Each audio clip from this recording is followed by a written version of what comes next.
Following last month's court ruling allowing a Houston pastor to use Jesus' name during a Memorial Day ceremony, the Liberty Institute says it has uncovered numerous religious freedom abuses by VA officials in Houston and the head of the National Cemetery here. Joining us live to talk more about the new allegations, Marilyn Kep with the National Memorial Ladies. Marilyn, thank you so much for joining us this morning.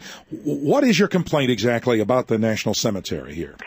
Well, we, the National Memorial Ladies, are out of the cemetery to be in attendance at every veteran's funeral, and we are looking at probably 200-plus funerals a month, so that no veteran is ever buried alone.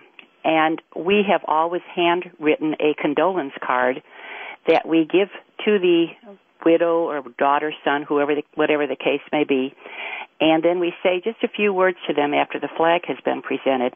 And one of the things that we have always said is, God bless you and God bless your family.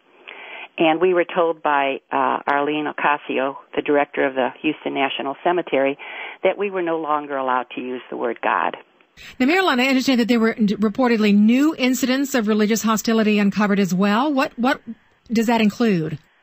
I can only speak for the National Memorial Ladies. Anything like that, I would have to ask Jeff to answer.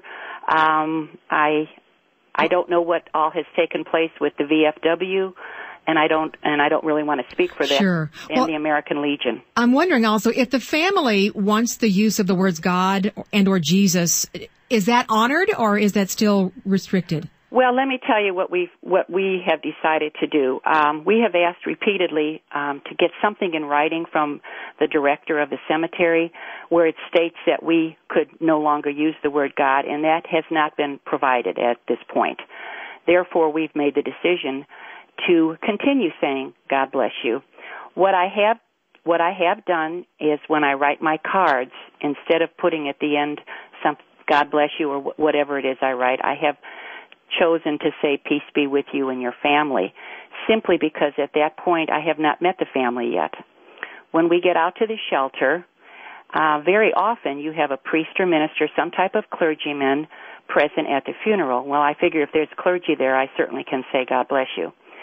If there's a family that I'm not sure about, or if I have been informed that this family is atheist or does not want any religious connotations at the funeral, which has only happened once in the over 2 years that I've been doing this, then I make the decision on site. If I'm not sure, I will say peace be with you. I'm not trying to offend anyone.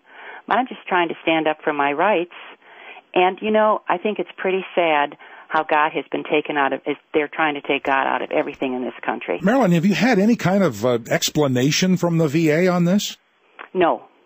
I personally have had no explanation, and I'm sure if our president had received anything, she would have let us know on that also. We were just told we could not say this, and like I said, we've asked over and over for documentation, and that has yet to be provided. All right. Thank you so much for talking with us this morning. Marilyn Kep there with the National Memorial Ladies. By the way, the VA did decline comment, citing ongoing litigation, and the funeral director did not return KTRH's calls for comment as well.